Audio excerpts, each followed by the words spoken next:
দেশের সক্ষমতা বৃদ্ধি পাচ্ছে, সেক্ষেত্রে আমাদের প্রয়োজনীয়তা বৃদ্ধি পাবে, খুব স্বাভাবিক।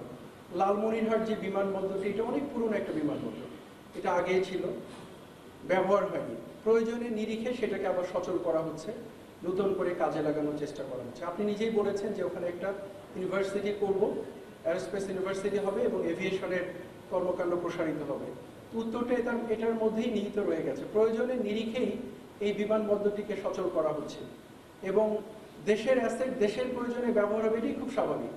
এতদিন প্রয়োজন হয়নি, ব্যবহার হয়নি, এখন প্রয়োজন পড়েছে, ব্যবহার হচ্ছে এবং তার কারণে এটাকে নতুন করে সংস্কার করা হচ্ছে, কলেবর বৃদ্ধি করা হচ্ছে, সেখানে নতুন কর্মকাণ্ড পরিচালনা করা হবে। চীন এই বিমানবন্দর ব্যবহার করবে কিনা, কবে ব্যবহার করবে, এ ব্যাপারে কোনো তথ্য আমার কাছে নেই।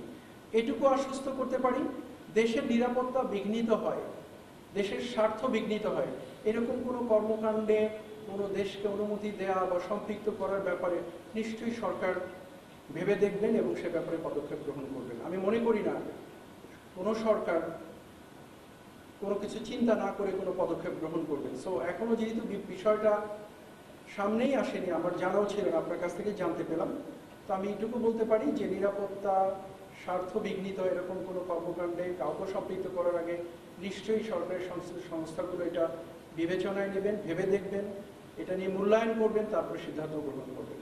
পুশিন আমি লক্ষ্য করছি, এটা কোনোভাবেই কাম্য নয়। প্রথম কথা হলো সেটা যে একটা পুশিন হতে থাকবে আর আমরা বসে থাকবো, এটা ভাবারও কোনো অবকাশ নেই। বিজিবি এটা নিয়ে কাজ করছে এবং সরকারের সংশ্লিষ্ট যারা আছেন তারা অবগত আছেন বিষয়টি নিয়ে। ইন্টারন্যাশনাল কনভেনশন অনুযায়ী একটা পার্টিকুলার জায়গা পর্যন্ত সেনাবাহিনী যেতে পারে, তার বাইরে যেতে পারে না প্রয়োজন ছাড়া। তো এই পরিস্থিতিতে পুশিন বিষয়টি আমি মনে করি এখনো বিজিবি সুন্দরভাবে নিয়ন্ত্রণ করতে পারছে। পরিস্থিতি যদি উদ্ভব হয় যেখানে সেনাবাহিনী ইনভলভ হওয়ার দরকার হবে, সরকার নির্দেশে নিশ্চয়ই সেনাবাহিনীতে যাবে। বাট এই মুহূর্তে BGB is managing it very nicely এবং নিয়ম প্রথা অনুযায়ী তারা কাজটা করছে। বাট আবারও বলবো, এটা কাম্য নয়, এটা ইজ নট অ্যাকসেপ্টেড।